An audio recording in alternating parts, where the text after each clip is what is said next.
Good evening, one and all, and welcome to this month's talk by Chris Duffy of the Achtermachty Food Museum. Chris will display his email address at the end of the talk, but if you want to ask a question rather than have to email, then please log into YouTube.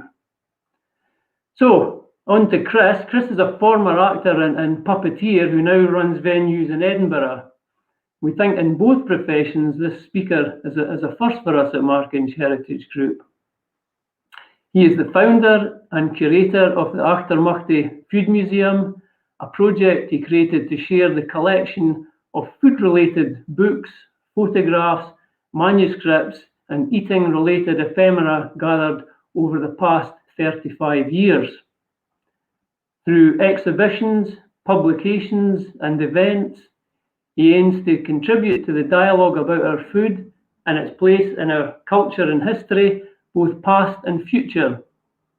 The collection features a very broad range of material, including artworks, printed cookbooks from the 16th to the 21st century, 1970s cookery cards, periodicals, and personal manuscript recipes from people of all backgrounds. On top of that, there are novels, picture books, photographs of people cooking and eating, along with archive material from leading figures in the world of food and drink. Indeed, the collection also features the Fanny Craddock archive.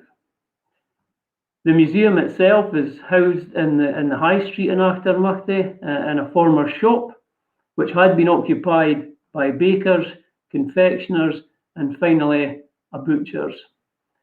A viewing gallery is completed this year, and Chris will be happy to have visitors by appointment once it's safe to do so. So I'll pass you over to Chris. Over to you, Chris. Thank you very much, Neil, and thank you for inviting me to talk to the Heritage Group this evening.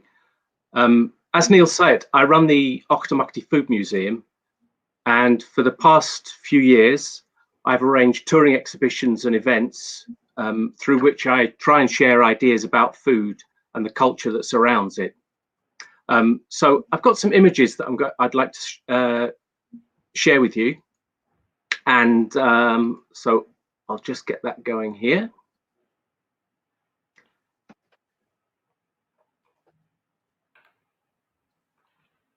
So these exhibitions and events are based on a collection I've sort of accidentally amassed really over the past 35 years. As Neil said, there's books, manuscripts, menus, letters and other ephemera, films and photographs, and lots of objects. Some things are relatively new and some are very old. In this talk, I hope to be able to tell you a bit about the collection and perhaps explain how and why I ended up in this mess. So I stole the title for the exhibition from this man. This is Xavier Marcel Bullesta. On January the 21st, in 1937, Marcel Bullesta made history. In the first of 5 programs called Cook's Night Out, he was the first person to cook live on television.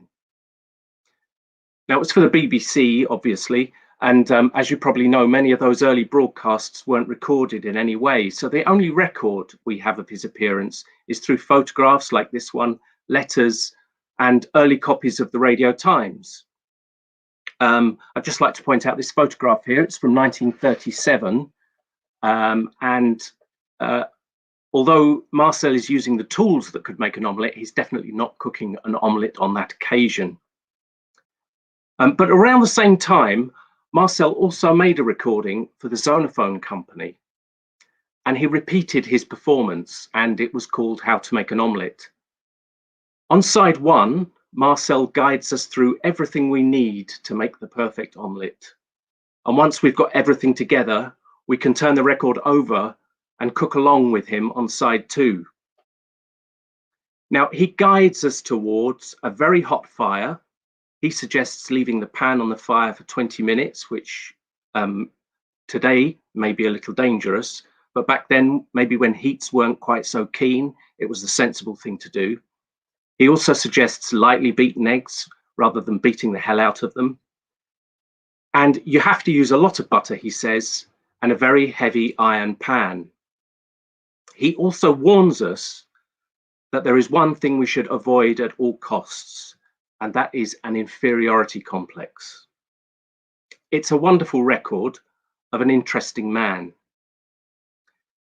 Now, Marcel was a friend of Colette, and for some time he was secretary to the French author Willy, and he was one of the many ghostwriters in Willy's writing factory, along with Colette, actually, all of them ruthlessly exploited by him.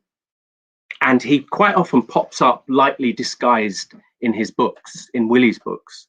And here he is, not so lightly disguised. You can just see him there. This is a book that he probably collaborated on with Willy. And it's a strange mix of almost like a photo play and a crime novel, laced with humor, much of which is lost on us today, I would suggest. Marcel, when he was young, he was a great Anglophile. And around 1906, when he was 21, he moved to London and he tried several occupations before settling on writing as his career. The war intervened, and he served as a translator and interpreter for the British Expeditionary Force during World War I. And during World War I, he cemented a friendship with an artist, Labouré, who he then collaborated with for many years, his friend supplying illustrations for many of his books, and they're wonderful. He published and contributed to several literary magazines in both London and Paris, and this is a beautiful production of his that he published himself with contributions from all sorts of people, including D.H. Lawrence and himself, of course. And he had a real keen eye, not just for literature and for words and for the things that were contained within the book, but for the object itself. And the things that he produced or was part of producing were always really nicely done. These kind of things that predate his cookery career are really scarce now, because quite often they were printed in very small numbers, but they make up a really lovely sort of precursor to the works that would come later. Now, one of the publishers he worked with suggested that a French cookery book in English might do well. And so Marcel, ever the opportunist, obliged. And the first book, Simple French Cooking, came out in the late 1920s. And there you can see the beautiful frontispiece by his wartime friend. Simple French Cooking for English Homes was a huge success, and he went on to write many wonderful books. But in actual fact, rather than his writing, he's often best remembered for the eponymous restaurant that he ran in London, which was the place to eat for many, many years. It was not exclusive, but very expensive. So by that nature, exclusive in a certain way. But he wanted anyone who could afford to eat there to enjoy the conviviality of the atmosphere and the unpretentious but authentically cooked food that he prepared. His artist friends, which counted many, before, just after the war, one of the things he'd tried when searching for a profession was a design studio where he provided an interior design service to high society, really. And he was known for bringing over emerging modern French artists with wonderful ceramics, and people like Dufay were designing fabrics and things like that for him. And he used those contacts when he opened his restaurant to decorate his restaurant. And it had wonderful murals, which were decorated with circus themes, Dufay fabrics everywhere, and friends, artist friends designed the menus for him, and the matchbooks and the ashtrays and things like that. And all of these things are really wonderful artifacts of a lost between the wars time where, post-World War sort of hedonism hadn't yet been dampened by the fear of rising fascism, perhaps. He published throughout his life, his books were always successful, and he was always recognized, and he was a popularizer of his type of cuisine. So he continued to broadcast on the BBC, both on the radio and television. He wrote a lot of pamphlets for companies flogging stuff, so marketing pamphlets for people either with equipment or creams or things like that. But even when they're, you know, commercial, obviously commercial productions, there's a quality to the writing, and you can see his influence in terms of an artistic touch all over the place. Two of my favorites of his are two of the cheaper productions. They were cheaper at the time. They were mass market softback publications that he wrote with his life partner, A.H. Adair. This first one, Savouries and Hors d'oeuvre, but my favorite of all is 101 Ways of Cooking Eggs. And his books are wonderful, really, with reliable recipes, and they have a strong, entertaining voice, and it makes them still useful and still a great pleasure to read and cook from today. Now, in the museum, we have, I think, all his published work in the collection. Some of the privately printed things that you know, I've spent years seeking out. The recording, actually, the recording of How to Make an Omelette was probably one of the longest searches I've had. And we have some lovely ephemera from the restaurant as well, including matchbooks, menus, postcards and ashtrays and things like that.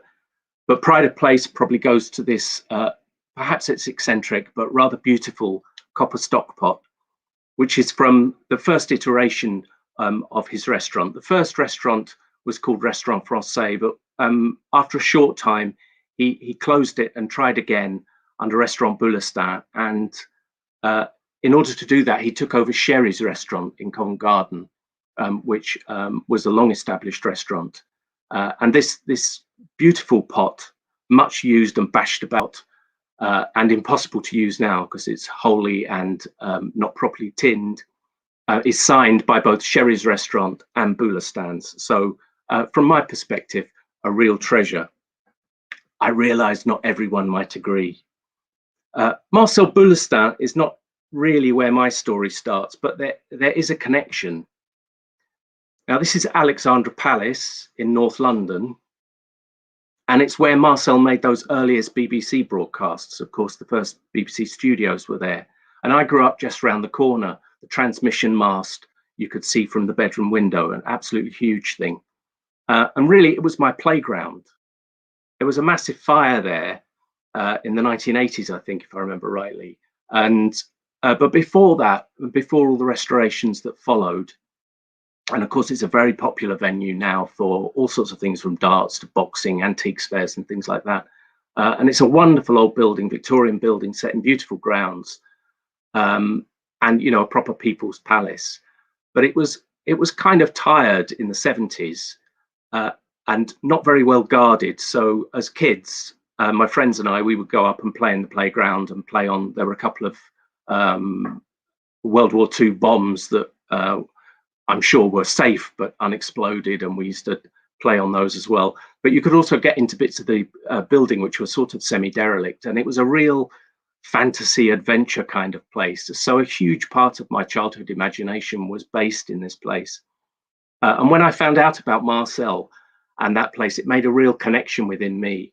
And I think a theme throughout the museum for me, and something I should say about the museum as an idea, is it's a very personal thing. It's not a professional museum. It's not a traditional idea of a museum. It's a semi-public expression of my personal interest in something, and that really interests me. Now, at this stage, I'd like to be able to talk about my mum and the kitchen and all those cliches of apron strings and how I learned to cook from the earliest age. But that's not how my interest in food began. This, as you may see, it's quite obvious, is a picture made from pasta. And when I was young, I thought that's what pasta was for, gluing to paper. My mum couldn't cook, didn't want to cook, and made absolutely no secret of that fact. In fact, in the kitchen at home, there was only one piece of decoration on the wall, and it was a plate, and this is the very plate. This kitchen is closed due to illness. I'm sick of cooking. This plate has stayed with my mother her whole life, certainly from the time when I was tiny. And when she retired with my dad and they moved to Devon, left London, I was really interested to see that it went with them. And it was joined indeed by a plaque. And here's the plaque. Dinner choices, take it or leave it. So she was not an enthusiast when it came to food. She had a repertoire of maybe 4 or 5 dishes. But as there are 7 days in the week, there was a degree of repetition with the imaginative use of leftovers. Stew became shepherd's pie, and roast meat became salad.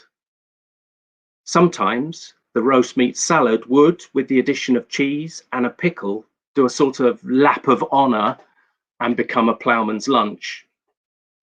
And I vowed when I was a child that if I did anything, it would be anything but be a shepherd or a ploughman when I grew up. My mum's attitude was a kind of healthy, you like it, you lump it, or you can do it yourself. And so as soon as I was old enough, I decided to try giving cooking a try. Now I started with packets, which was, you know, the perfect time to be doing that really in the mid 1970s. So it's things like boil in the bag fish and creme caramel. And however awful they might be to my palate today, that simple alchemy of adding the contents of packet A to milk and then topping with the contents of packet B got me hooked. And I bought my first cookbook when I was still very young. It cost me 2p. It was a second-hand copy of Whole Food Cookery for Two. And I cooked my way through it from cover to cover. I was very confused because there were ingredients in there that I had no idea about. Some basic staples like rice I struggled with for a very long time.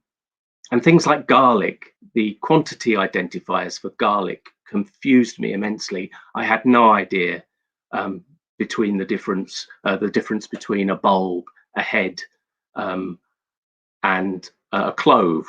And as you can imagine, that led to some interesting early experiments. But I finished that book and I bought another one, and it was called Paris Bistro Cookery. And it was a kind of dos-a-dos binding. So there was Paris Bistro Cookery on the top, and then the other way around underneath was Paris French Home Cookery. And you could go from the one side to the middle and cook that lot, and then turn it round and go from the other side to the middle and cook that lot. And I did that as far as I could within my resources and the ingredients I could buy, which were limited at the time. But I kept going. And then, like many others before me, I came across Elizabeth David and her book of Mediterranean food. And I realized that there were books out there that were good to read as well as to cook from. Now, here's an early edition of a book of Mediterranean food with John Minton's lovely dust jacket. And inside, as many of you will know, I'm sure, there are beautiful line drawings by him too, and reminiscent of the books of Bullesta, really, in that a bright, colourful dust jacket and then some lovely illustrations, simple line illustrations inside. And Elizabeth was a great admirer of Marcel, it's no surprise to know. Elizabeth David sort of divides people these days. I think she has done for some time. There are those who can't get enough of her carefully sort of crafted, imaginative prose. For her, it was an exercise in memory, her early books, as much as anything else. She came back to Britain from the Mediterranean to a post-war, which she felt was kind of black and white and lacked colour. And so she wrote these essays, which were initially published in magazines, in order to try and cheer herself up initially. And then she realized it had the same effect on other people too. She was very savvy. She did a thing which wasn't common then. She held on to the copyright for those early essays. so that they could be gathered into this book, which was finally published by John Lehman in 1950. And there are people who love them and will never give them up. And there's lots of stories, funny stories, about how funny it is that the only place you could get olive oil was Boots the chemist, supplied in small bottles for the purpose of softening earwax and things like that. And in the first edition, there's one supplier for garlic listed in the back. But there are others who feel that the success of her books, coming as they did after years of wartime rationing and necessary changes to our food culture, led to a focus on the regional cooking of the Mediterranean and Italy and France, which stifled the development of our own national cuisines. Now, among the most vocal who held this opinion was A.A. Gill, the restaurant critic and essayist whose writing I love, even when it's frankly nasty. And he was not known for holding back under any circumstances, but he really let rip when it came to Elizabeth David. And he said, 2 appalling things happened to British food this century. One was the Second World War. The other was Elizabeth David. Of the 2, Elizabeth David was probably the worst. She might have been avoided if it had not been for Hitler. Now, I understand that argument. And I have to say that in published cookbooks, you really do go and see a change after the fracture of the war, which was, of course, all about rationing and thrift and getting the most out of nothing. But I have to say, I also find myself returning to her books, and I do it often, not just for reading, but for cooking too. And there are 2 that she wrote later in life, which I don't think I could do without, if not for the recipes, then for the comfort alone. And those 2 are English bread and yeast cookery, which despite the English of the title actually encompasses bread from all over the British Isles, and Spices, Salts and Aromatics in the English Kitchen, which was to be the first of a series of books on the history of British food. But unfortunately, this was the only one that was ever completely published, although fragments of her intended work often appeared in journals and as essays in magazines and things, and it's good fun hunting those down. The other one I would recommend, if you've never heard of Elizabeth before, or if you have but you haven't read everything, is Harvest of the Cold Months, which is a kind of encyclopedic, as it says there on the dust jacket, social history of ice and ices. And it's a fascinating book. She veered from popularizing recipes from different countries early in her career towards a more academic approach to food history and thinking about food later on. And she had an academic rigor and a way of writing that still holds up today, and her books are still very valuable, I think, despite all those reservations that people like Adrian Gill might bring.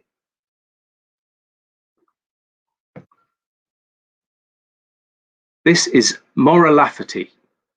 Now, she has lazily been called the Irish Elizabeth David, and it's not really fair or accurate to either of them. She's best known as novelist, perhaps, and she's remembered in Ireland particularly as the creator of Tolka Row, which was a pioneering sort of soap television drama series set in Dublin, which broadcast throughout the 1960s. She's much loved, and she wrote a clutch of cookbooks. Her recipes are usually for really good family dishes, and she's not afraid of recommending a shortcut or a substitution.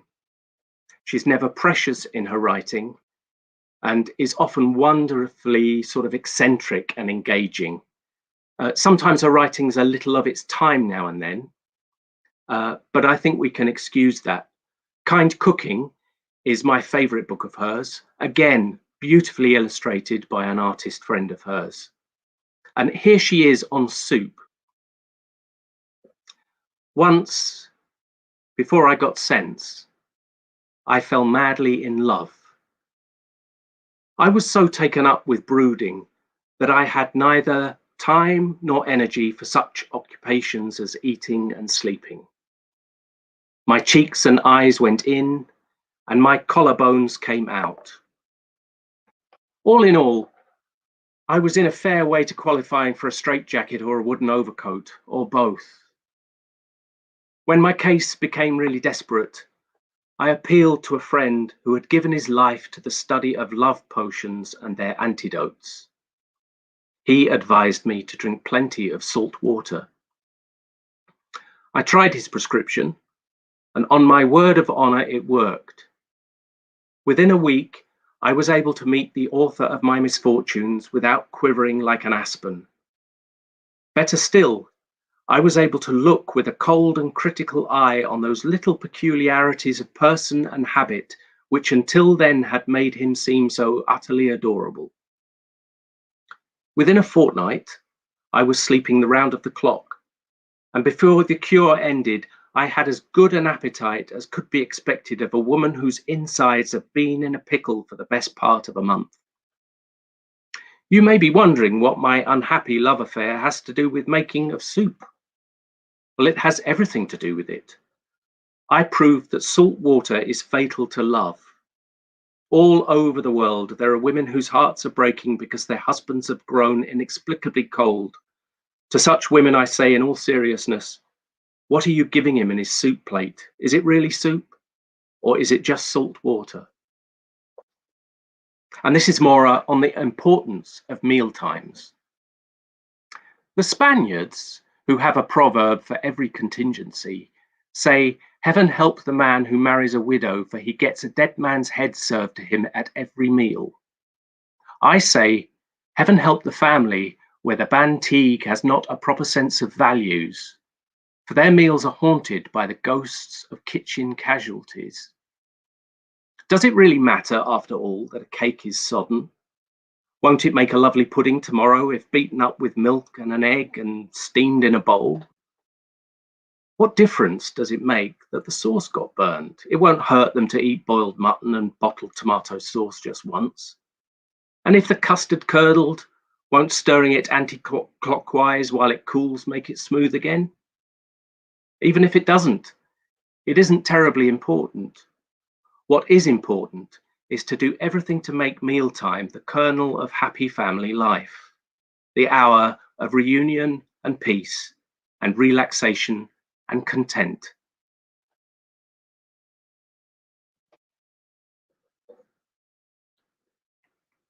Now, the oldest printed work in the collection is Herbarius Latinus, a Latin herbal printed in Venice in 1491. And that was the year Henry VIII was born and Copernicus went to university. And that never ceases to blow my mind. This particular illustration is for a radish. And it looks very much like the daikon style of radish, a long white radish. Now, of course, when this was published, the illustration wouldn't have been colored, but it may have been colored at that time. There were various ways that you could have these illustrations colored, either professionally or some people did it themselves. And often it's quite disappointing when you find a poorly colored illustration in a very old book, incunables as they're called, the incunable being from the cradle. So these books from the first decades of printing, they're very precious things just because of their age and often their scarcity. And when you find them and they're complete, or when you find them and things like the illustrations are in good nick, it's a real joy. And here we can see that the color of the leaves has held up pretty well. A beauty of a book in terms of preserving color, of course, is the fact that it spends most of its life closed, which is the wonder of illuminated manuscripts. But it's true of all printed books, not even the grandest ones, that the color will persist much longer than it would had it been an artwork or had it been framed, ripped out, framed, put on a wall. And the colors in this book are still quite bright. The green is one of the stablest colors. There are some colors, sometimes the reds and the darker colors, that I don't know what's in the ink or the pigment, but sometimes it's a little acidic, like you get with iron gall ink, where you get lacing in the paper where it eats into the paper. But fortunately, that's been avoided here. I have to say, it's one of my very favorite things. My favorite book of the 17th century is this one. It's Robert May's The Accomplished Cook. It's a restoration cookbook. You can see it was the time of the long title, or the full title, The Accomplished Cook, or The Art and Mystery of Cookery, wherein the whole art is revealed in a more easy and perfect method than hath been published in any language, expert and ready ways, and on and on and on and on, all the way to the bottom, where we learn that this edition, which is the third edition of this book, was printed in 1678. Is a very influential book, Robert May's book. There was a whole new birth with the restoration of cookery books and domestic books, and the vast majority of them are for court cookery and for very posh houses. And Robert May certainly comes within that broad category because he was a professional cook. But the recipes are still useful. You don't need 25 wild boar or anything like that in order to cook a meal from this book nowadays. And it's wonderful to see things like potatoes and turkey appearing in recipes as a matter of fact so soon after their not discovery, but they're being brought from the Americas. And this book contains many recipes that doesn't make a fuss about using sweet potatoes or Virginia potatoes and turkey. They're just there alongside other things. It's also not unique, but it's relatively free from plagiarism, which was a rare thing at that time. And I think this is the result of Robert having been a professional cook. So these recipes were genuinely his own. He wasn't somebody setting himself as a cookery writer with actually no repertoire of cuisine behind him. And he writes with an energy and with an insistence and a sort of enthusiasm that, despite the form of the time, which was still a little stiff, he still manages to convey an enthusiasm, and it comes across the years. And it's even reading, a boiled mutton recipe, you still get a little bit excited because there's character in there, and that makes a huge difference. And so I think he had a big influence on other writers. But these early copies of his books are extremely hard to find because they were actually printed in we think, very low numbers.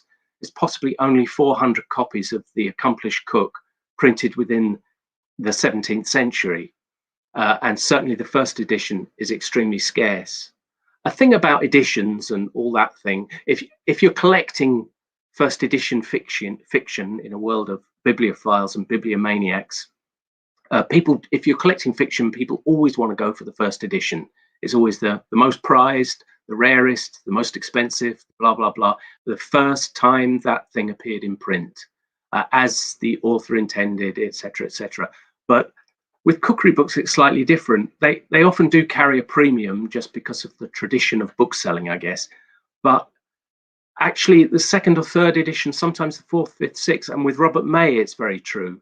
The later editions, and we have a couple of editions of this book in the museum, each time something else is added, little mistakes are corrected, and particularly with Robert May, a significant thing, it's one of the first books of recipes in English for the domestic market that is properly illustrated with original illustrations, not illustrations lifted from old German herbals or something like that. So it contains these very basic but really beautiful woodcut illustrations. And here's an example here, which is for a fish pie. It was first published in 1660. And as I said, this edition's from 1678.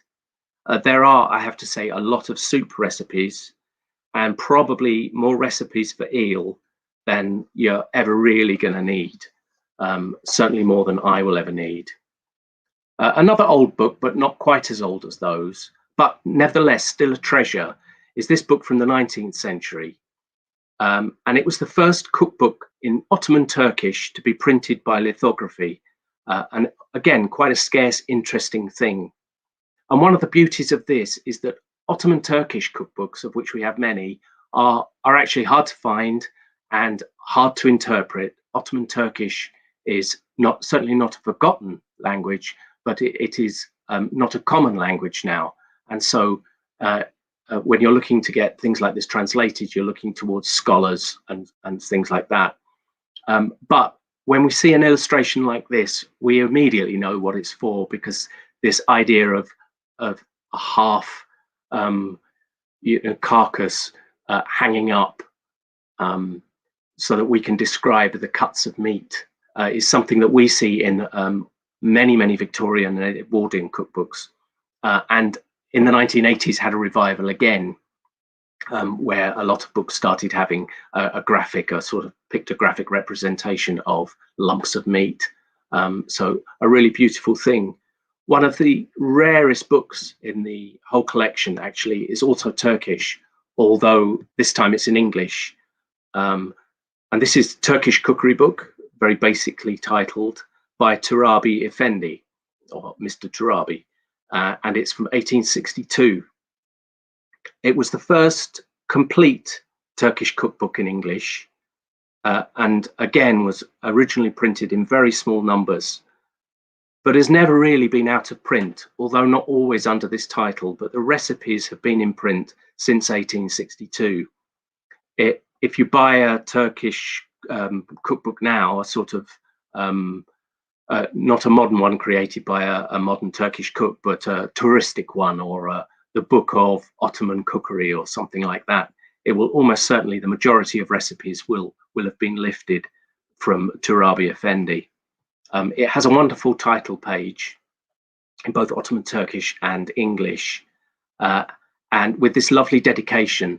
It's dedicated to those royal and distinguished personages, the guests of His Highness the late Viceroy of Egypt, on the occasion of the banquet given at Woolwich on board His Highness's yacht, the Fayez Jad, the 16th of July, 1862. Apologies for pronunciation there.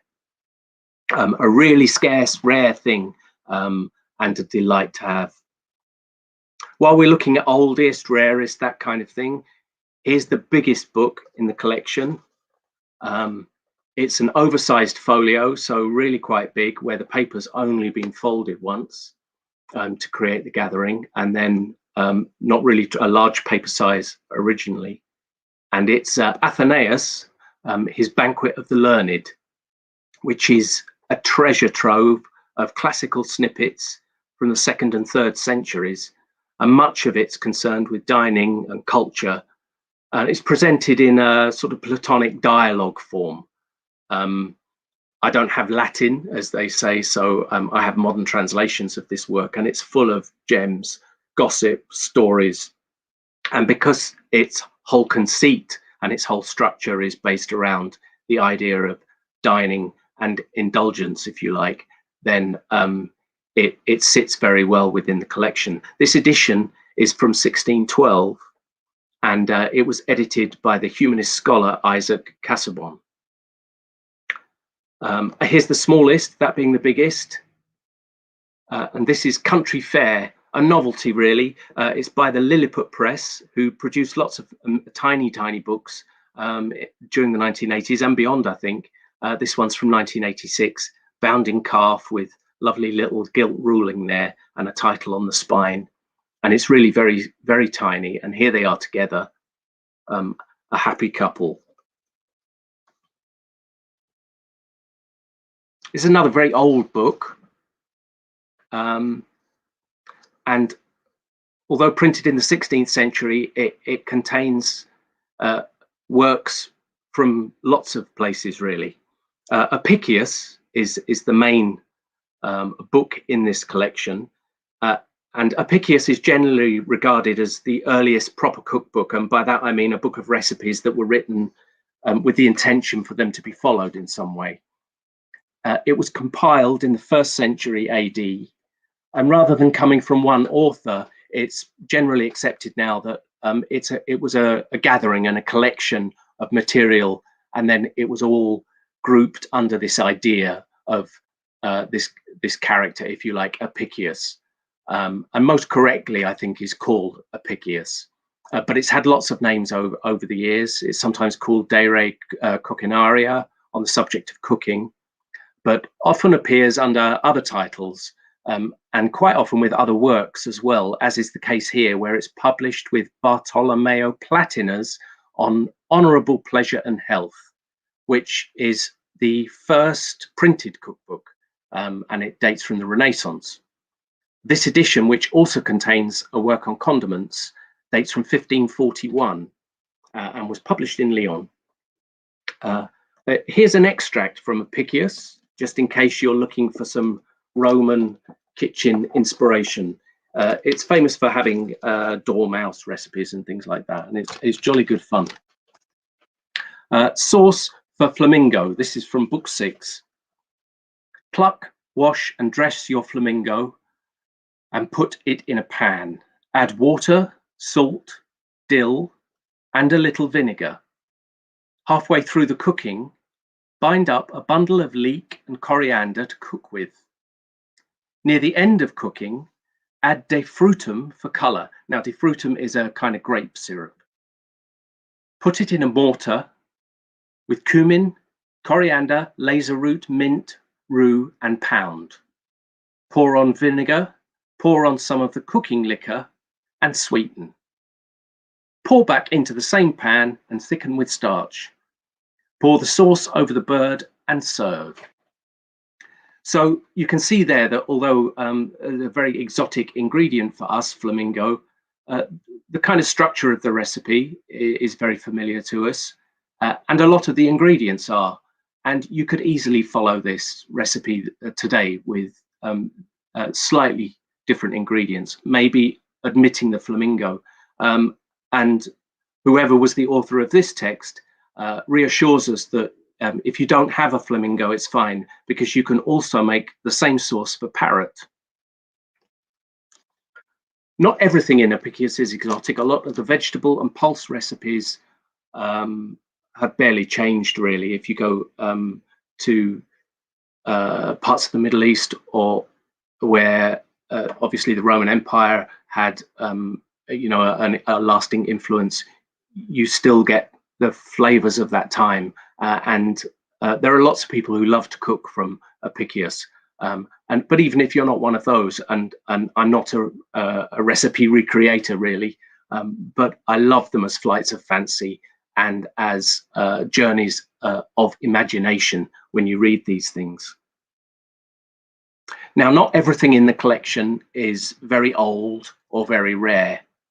I love a bit of kitsch, and you can't really get much kitschier than Ruth Shear Rosen. Ruth and her husband ran an educational publisher in New York in the 1950s, and she traveled a lot with work. And as she traveled, she liked to collect recipes. And she gathered lots of these recipes and published them in a lovely series of little books, which all have fabulous fun titles. So here we have Pardon My Foie Gras, which is obviously France. And next up is Serrano de Casserole, a nosegay of casserole recipes. They were printed in a handy small format on wipe clean card, and they were spiral bound so they'd lie flat in the kitchen, so they were easy to follow. Her most popular book, the one that sold most, was in 2 volumes, and it was A Guide to Pink Elephants, a cocktail book. And she's still alive, Ruth. She's quite old now, but in her late 80s, she re-released A Guide to Pink Elephants as an ebook. And as you can see, this promises 200 most requested mixed drinks on alcohol-resistant cards. How can we resist? Here's the box for A Tomato Well Dressed, The Art of Salad Making. And when I say box, her books came in several editions. They came as a basic book, just on its own, naked if you like, but they also came in these special gift editions in a box, which was exactly the same as the book cover, and just offered a little protection, and I guess if you were gifting it, a little ceremony. Here's the cuisine of Italy. Thank you, Mr. Columbus. And one of my favorites, her chafing dish book, Wick and Lick. They're all fully illustrated with wonderful illustrations of their time, of course, but really adds something to the whole experience of using the books. And as well as the basic one, the gift book, you could also get the special edition, which had a gift with it. And we have a few of these. Here's Spicemanship, Art of Cooking with Herbs and Spices, which comes with these beautiful spice grinders or salt and pepper grinders. And the Big Spread, which is an encyclopedia of hors d'oeuvre and canapé with 4 canapé spoons. So perhaps not for a very big party, but nevertheless giving you the party vibe. Perhaps in a similar vein, and Neil has already mentioned this, but I think it reflects a very different kind of character from reading Ruth Shear Rosen. We are the proud custodians of Fanny Craddock's archive.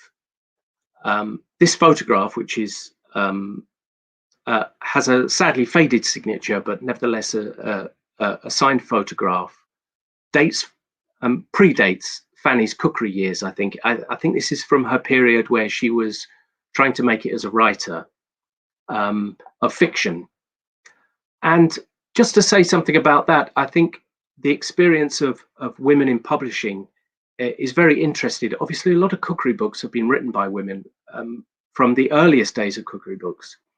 And I think it's a very good example of kind of misogyny and the patriarchy working throughout history, really, in that sometimes women whose real ambition was to write a novel or write a poem or write a book of history, they were guided by male publishers towards a book of cookery. Well, your novel's great, but have you thought about writing a book of cookery? And this has happened to lots of very successful food writers. Another one who started like that was MFK Fisher, and really this food career was based on an early disappointment, and sometimes I think it gave them a determination to do it really well. So we're the beneficiaries of that, but nevertheless, it's interesting to see how that happened over time. And I think people are looking back now and trying to reassess, especially with the early modern period in maybe the 17th century women cookery writers who perhaps have been excluded from the female literary canon because cookery books aren't literature. And I think that's being reassessed now, which is a great thing. And there's lots of great work being done in universities all over the place where they're trying to fit these works back into a literary canon of some kind, so they can be considered alongside lots of other works, so domestic and literary sitting together. And it's quite an interesting idea. And Fanny was definitely of that type, where she was grasping around early. She was a very successful romantic novelist. She wrote some children's books, which I think are less successful, but that's me as a punter, not me as a critic.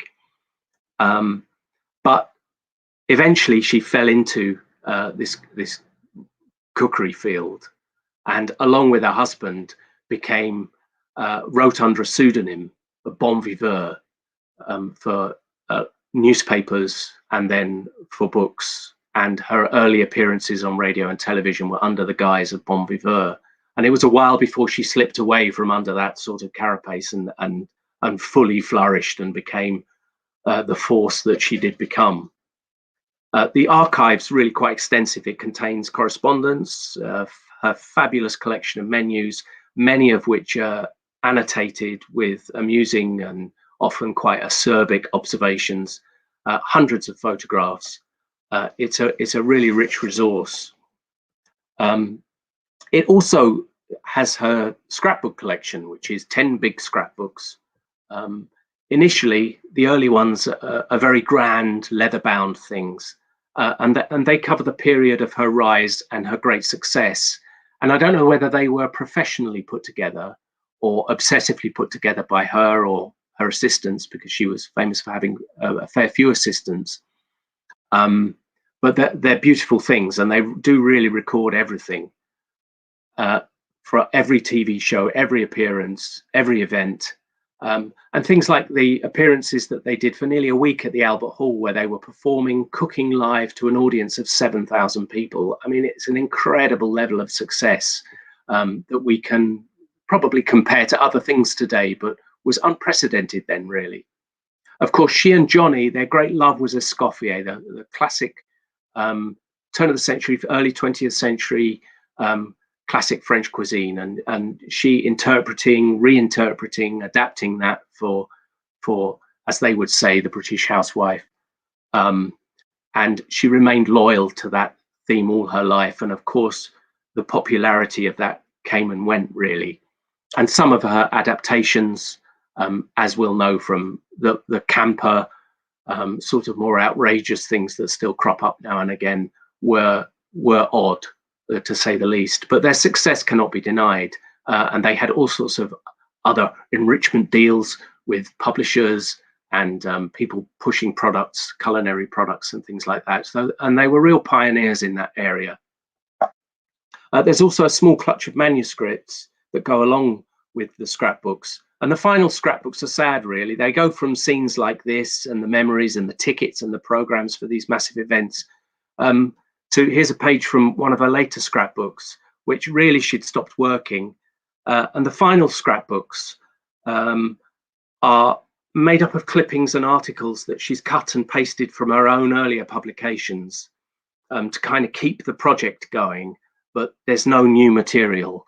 And I think it was a kind of sad demise, really. There's a lot written and a lot spoken about why it all went wrong for her. Her appearance on the BBC, where she slated a member of the public's proposed menu that she was to serve some dignitaries, is often cited as a downfall. But there's been new research done that suggests that that's not necessarily what went on, and there might have been a little bit of self-destruction going on. And she was mixed up in trying to become a tax exile and all sorts of things. It's a fascinating story. Hers is a fascinating story. And there's been a recent resurgence in interest in her that goes beyond that sort of camp and kitsch delight.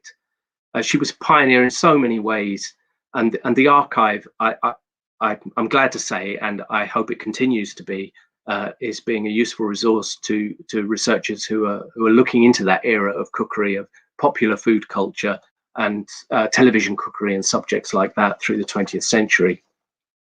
Another 20th century figure who really interests me was Alan Davidson. He was a British diplomat, and he fell really into food writing on the cusp of his retirement.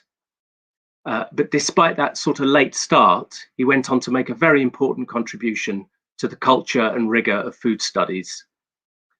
He was discussing the difficulty with his wife of identifying fish in the markets of his foreign postings.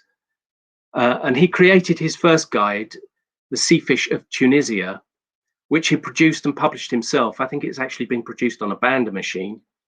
And the proceeds, as you can see, were going to the Tunisian Red Cross. In the book, every creature is listed and illustrated, followed by a detailed biology, taxonomy, and then he follows it up with culinary suggestions, some of which are often quite short and brief, and he does often imply or presume some prior knowledge, but nevertheless, they're really lovely, straightforward. You'll get a comment like, "This fish is so-so," or "This is wonderful." And if you trust him, which I do, you know exactly where you stand. It's really great. But this format of biology, taxonomy, and culinary suggestions was something that he would repeat in years to come for many different regions of the world. Now, a copy of this book made its way back to Elizabeth David, and she encouraged him to write more. And he went on to produce very important books, primarily about seafood, but not exclusively, which includes my favorite of his, which is North Atlantic seafood. He also was really, along with Elizabeth David and Jane Grigson and some other big names in the second half of the 20th century, responsible for the serious study of food as an academic subject, and was instrumental in setting up Prospect Books, which is still on the go now, who produce wonderful out-of-print and niche cookery books, and also the Food Symposium in Oxford.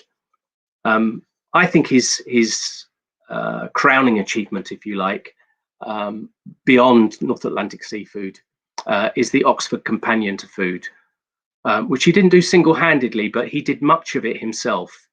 We actually have the computer keyboard that when he finished and delivered the manuscript, he took the keyboard and had it framed with a plaque saying the majority of the Oxford Companion to Food was written on this keyboard, and it now sits proudly on one of our walls here. Despite its encyclopedic look and the way it sits on a shelf in a shop now, once you open this book up, it's absolutely wonderful. It's accessible, it's funny, it's full of character, full of fact and fun and guidance, and leads you off in 100 different directions, much like the spirit of the earliest encyclopedias. And I think that was very much in his mind when he was working on it. As well as his printed books, we hold a large collection of manuscript material, lots of illustrations from his works as well, including this one, which has a lovely Post-it note on it. And it says, "Please be very careful of this illustration. It is the only one in existence of this fish." And we, even though it's been printed now, are indeed very careful with it. A more traditional antiquarian item might be Hannah Glasse's Art of Cookery Made Plain and Easy. The 18th century was a boom time for cooks and cookbooks.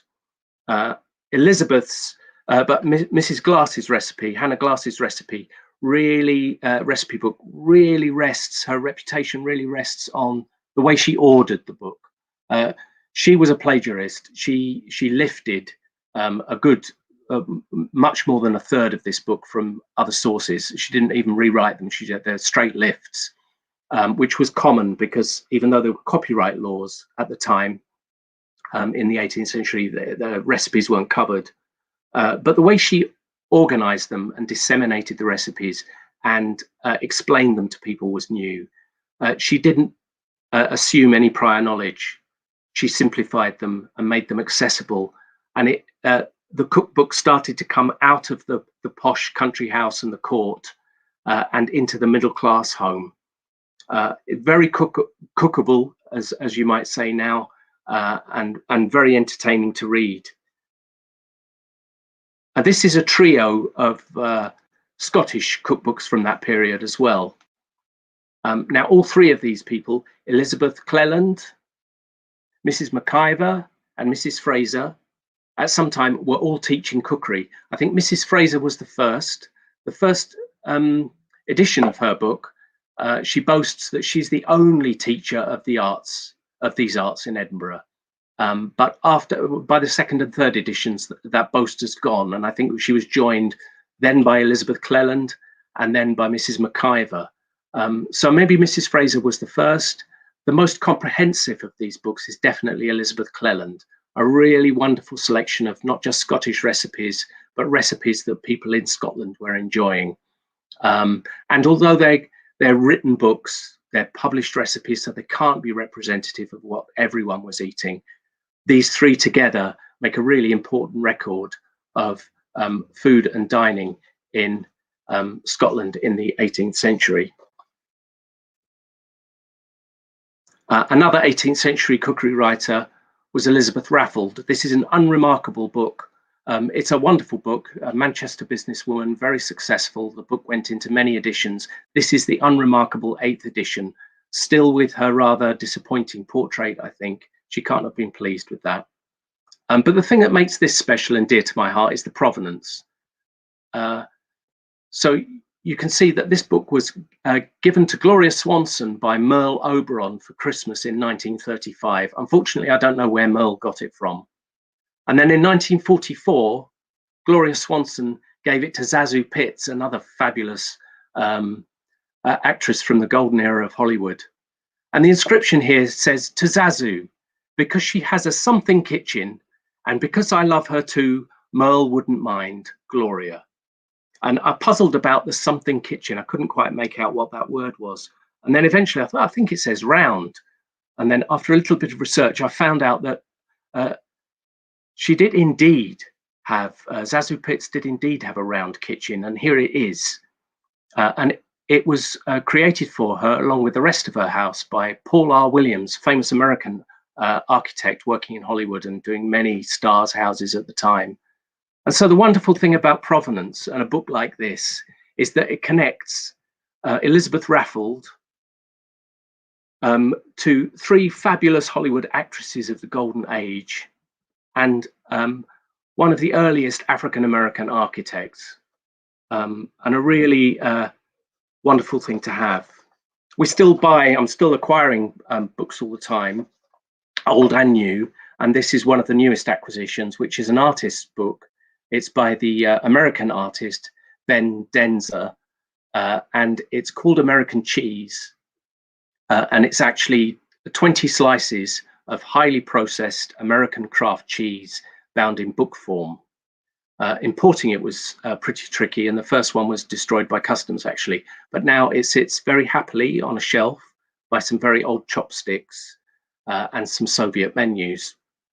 I've no idea how long it will last, because who knows, it's cheese bound in a book, but it might last forever, and I think that's probably what the work is about. Now, as I said at the beginning, I arrange touring exhibitions, and as soon as we're allowed to do such things again, do look out for one of our exhibitions. One is called How to Make an Omelette, which obviously contains some of the things that I've spoken about this evening. And the other one is People Eating. And for about 10 years, I've been collecting images, found photographs, discarded images, unloved pictures, whatever you want to call them, photographs of people eating from all over the world, from about 1860, and I kind of put in a cutoff for the 1980s. It's not strict, but I had to control it somehow. So 1860 to 1980, anywhere in the world, any situation. The exhibition itself features about 300 images, but now the collection has about 4,000 images. And I'm continuing to work on that and hope one day to be able to publish something once I've sorted out the issues of rights. So I really want to thank Mark Inch Heritage Trust for inviting me to talk this evening, and Alan and Neil, especially Neil, for all his help tonight. As Neil said, if you've got any questions, you're more than welcome to email me. I know there's a chat facility in there somewhere. I can't see the chat at the moment, but I'll pick those up as soon as I can. And I'd urge you that if you're interested at all, as soon as the pandemic allows us, do get in touch. For a while, we'll still be open only by appointment and through exhibitions, which crop up all over the place. But I hope that if you're interested, you feel you'd like to come along, you'd be more than welcome to come and spend some time in the collection, ask any questions you have, and have a cup of tea too. So thank you very much indeed. These photographs will scroll for a little while. It will end with my favorite in the collection, which is Carole Lombard having breakfast in the bath, and it's from 1940. And then after that photograph, you'll see my email address displayed. So thank you very much and good night.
Well, what can I say, Chris?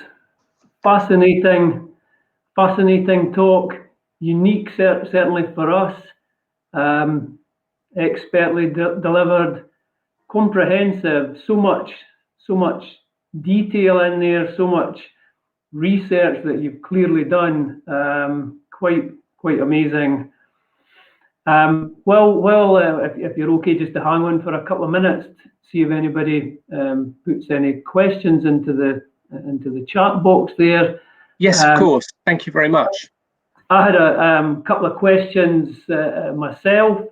The first one was, so you've obviously got loads and loads of stuff. So in the museum itself, is it all on display at any one time, or do you kind of rotate it, or? Well, everything's contained. The museum's in the house.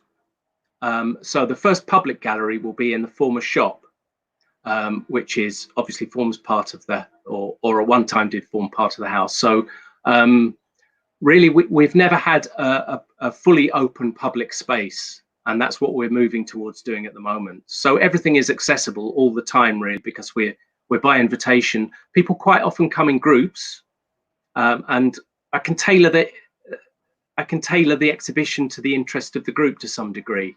And people will spend half a day, we'll have lunch together or something like that, and people are free to wander around.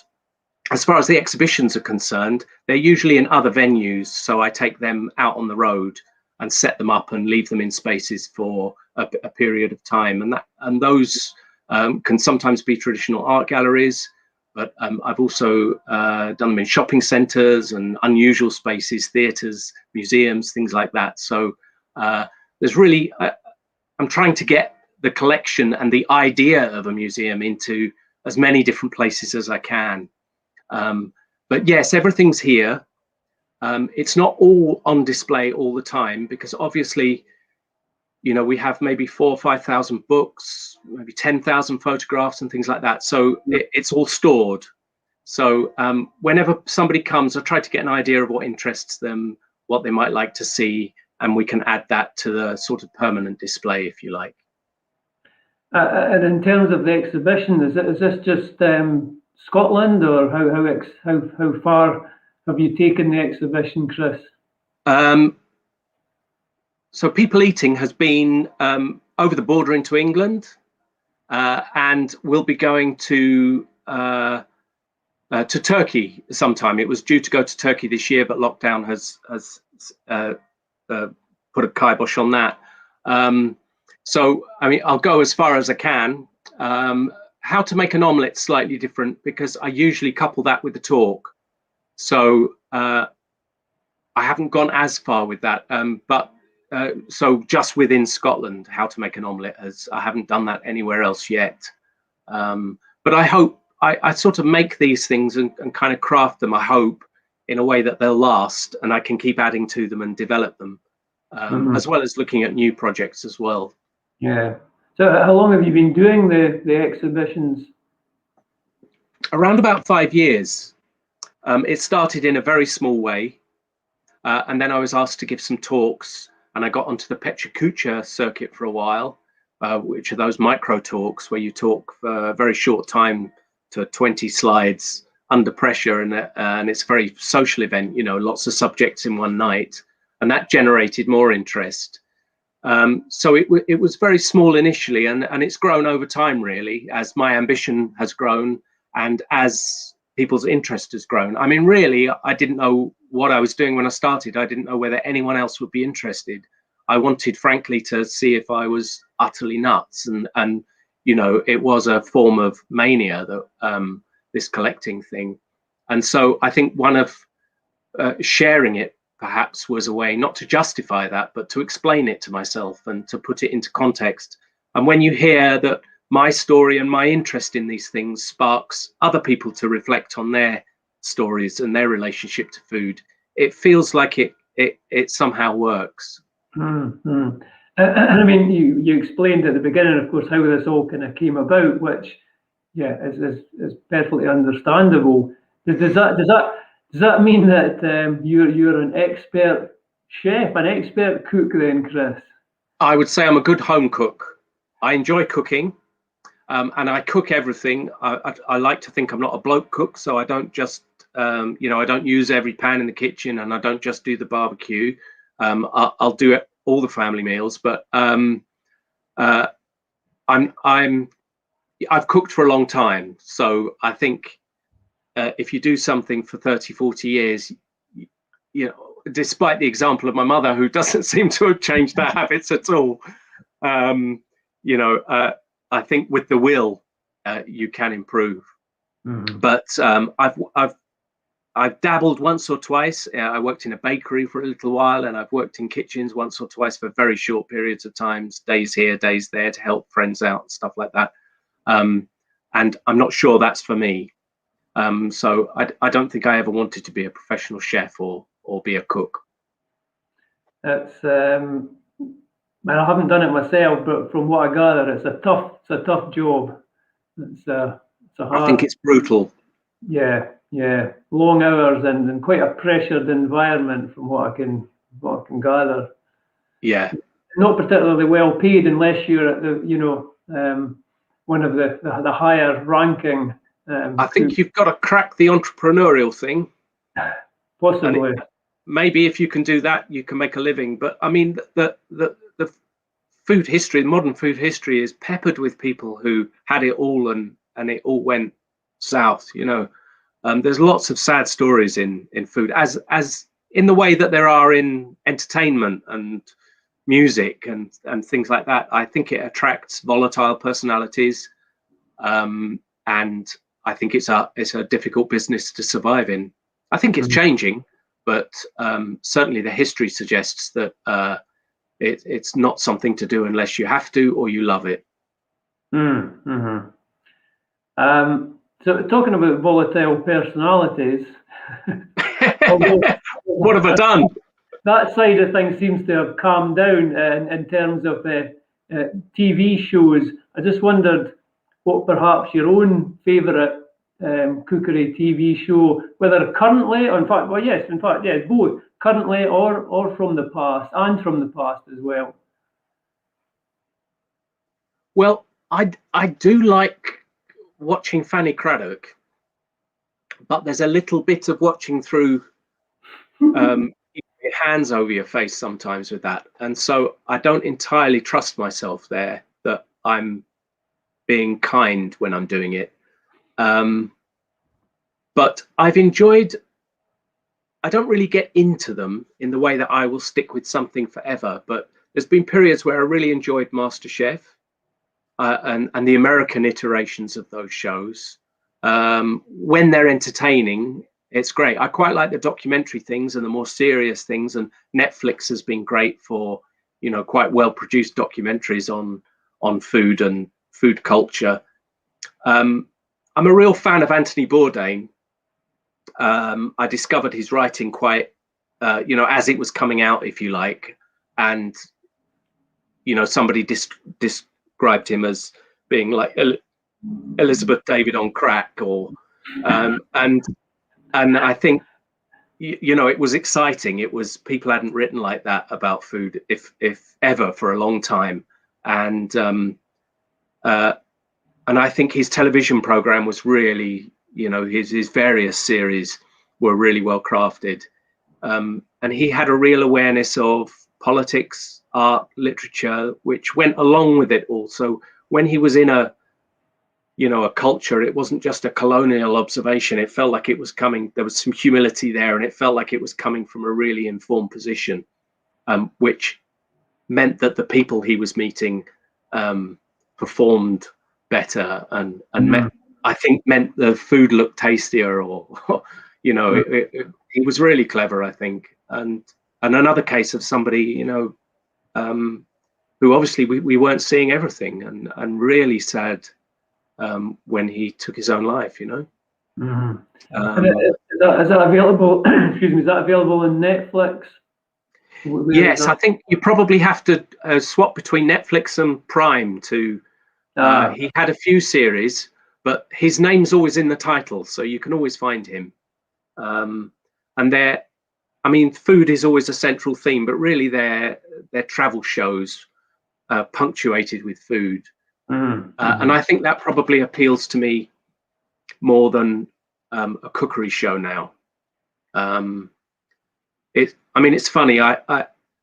I'm surrounded by these recipes, but if I want to cook something that I'm not sure of the quantities, I just go on the internet now, like everyone else does, and Google it.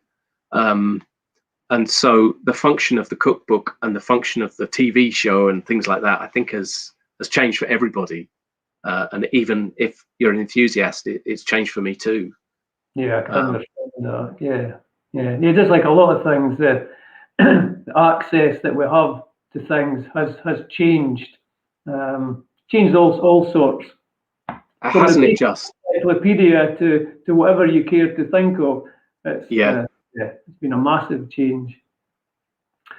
So there doesn't seem to be any questions in the chat, but if you're okay to kindly take any that are emailed to you. I think just kind of in conclusion that just to thank you once again, but also to realise that this is kind of on our doorstep. It's only after Mahdi. It's not, so that's been something that I wasn't aware of. Chris and I had a chat earlier in the week, and we spoke about John Marshall, the potato man that we've had. That's another Arthur Murphy connection as well. Here's a question from Lorna. I don't know if you could see that, Chris, but it says, I'm wondering about the 17th century books, such as the 1678 book. Would the average in an upper class or middle class home be able to read? Well, that's a massive question about who these books were for. And I think that whole idea carries on up until the 20th century. So where you're looking at Robert May's book, he was definitely broadening it from writing about food for the upper classes to and the gentry to hopefully writing about food for the middle class. And I think literacy rates were higher in most households than they certainly would have been in the working class households. But it's also about who that book was for within the household. So quite often these books, you wouldn't buy them as, if you were a middle class person without staff, you might not buy a book like that. But if you had staff, you might buy the book and give it to the staff and say, this is the book I want you to cook from. And that continued. And even, in the early part of the 20th century, before the war, really, First World War, brought about that huge change in big country houses because of, death. There was still publications. Even Bullesta wrote one book, and it came in two versions. There were two volumes of it, and one was for the mistress and one was for the cook. So the mistress version was all about menu planning and party planning and things like that, and then the cook's version was for the cook to follow those instructions that were coming down from the mistress. And I guess if you were independent and didn't have staff but could afford a book and could read, you would buy the cook's version yourself. But Robert May in the 17th century was definitely jumping on that time of huge social change with the Restoration and interest in upper class and royal houses again. This had caused a surge of interest in these books. There's lots of books called, the closet of, looking into the room of royalty. So you were getting a peep at backstage. They were cookbooks, but they suggested that you were getting a peek behind the scenes. And he was really exploiting on the popularity of those when he came out with his Accomplished Cook. But it was different from the rest. It was a new thing. Good question and good answer. Yeah, I hadn't really considered who they were necessarily targeted at. So yeah, interesting. I think it's also you're constantly aware if you have something like this that covers lots of periods, and if you like, food is a touchstone.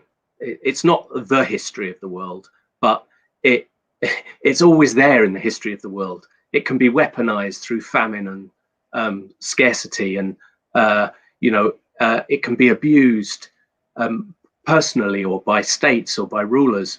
It's an incredibly powerful sort of cultural river running through our history.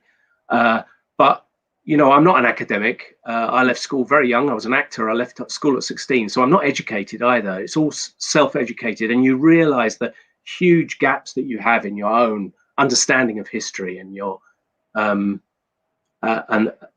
and how periods fit together. And one of the wonderful things for me, coming from a lack of education like that, is through this single subject, I've been able to explore other cultures and other histories, and my own history and the history of the country that I was born in, etc., etc. And it keeps me interested. And it gives me a structure, and it helps me. But I'm constantly being reminded of I don't know, why was that? And it's great when you suddenly think, well, why wasn't there a potato recipe before there? Because there weren't any potatoes. And it all starts clicking. It's great fun. Yeah, no, and that's great that it's keeping you thinking as well. That it's not just confined to the sort of the idea of recipes, but as you say, it's a far broader thing. It does touch on culture, not just in this country, but across the world. Absolutely, because it involves our health and our diet and our happiness and our ability to maintain a home and all those kind of things. And the collection, it's very difficult to describe in the talk, so I kind of avoid it, but the collection has sort of fingers that go out. So in early cookbooks, you go from a recipe for a rocket salad on one page, maybe in the 16th, early 17th century, and you turn the page, and there's the cure for the bite of a mad dog is a famous example for a rabid dog, or how to cure cancer with a poultice, that kind of thing. So you get this weird mix of medicine, belief, and cookery all mashed up together.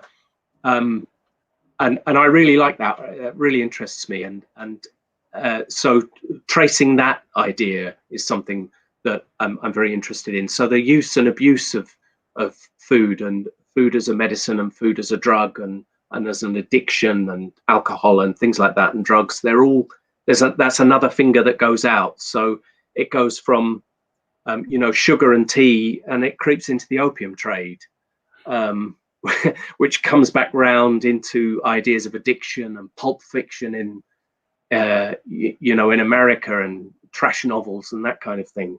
And it's sometimes difficult to sort of exactly map it out for somebody else, because I'm not quite sure how it fits in my head. And that's part of what this is all about, I think, working out exactly why these things are next to each other. And of course, the story of food is evolving all the time, isn't it? I mean, like absolutely, you're describing some of the things in the book, but and obviously what's being conveyed to us now is obviously more science-based, but there's still this element of this is good for you, that's not good for you. There's still kind of similarities there. Okay, as I say, it's more science-based. I just wonder, just thinking about it, in the years to come, people looking back will probably say, where did they get that idea from? Absolutely. Well, there's nothing so true as history repeats itself, and it does that in all sorts of ways, I think. And you can see this through. And the great thing about having, if you looked at the collection chronologically, is that you can trace these things. So you can see an ingredient going out of fashion, or a way of cooking going out of fashion, and then boom, it comes back in again. Which is why when real innovation happens, I think it's so exciting in the industry. And then it's so exciting to sort of acquire some record of that, to put it within the story. And the sort of molecular gastronomy movement is a really interesting interesting one, because you know, this combination of science and food appeared like it was really fresh and new, but actually, it, whether consciously or not, it was building on the early tradition of the, you know, the amateur scientist who, you know, the wealthy man who had a lab at home, and there was a profusion of books about food and diet and the air we breathe and the water that we drink, and the science and the breaking down things into their chemical constituents and trying to analyze what that means. You know, in the early 19th century, you get lots of these books, and they're very similar in their scope to very successful and wonderful books like Harold McGee on cooking, you know, and his new book on smell, which is a phenomenal works, where mixing social history, food culture, culture of smells with science, you know, it's fascinating. But it's not it feels new, but it's not entirely new. And that's not to disparage it at all. It's it's really interesting. I suppose it's more maybe more the approach than the subject itself. Absolutely, absolutely. And of course, the context is completely different, because the information is available to so many more people than it was back then. Quite a lot of those early books on the science of cooking, if you like, if I can put it as crudely as that, they're really finely bound. The surviving ones are anyway. You know, they might have had a trade binding, and those ones you don't see, but they're quite often beautifully bound in hand bound by, you know, decent binders. So they were going to posh libraries. They weren't going out to everybody. Yeah, fascinating. We could probably keep going, but we'll probably better think about wrapping this up. So I'll just thank you once again, Chris. If you could just hang on a second. I'm just going to end the broadcast. There's no other questions in the chat there, but thank you again. And I'll say thank you. Podcast, and I'll just have a quick word with you, Chris, before. So I just want to say thanks again, and good night to everyone. Thanks for watching.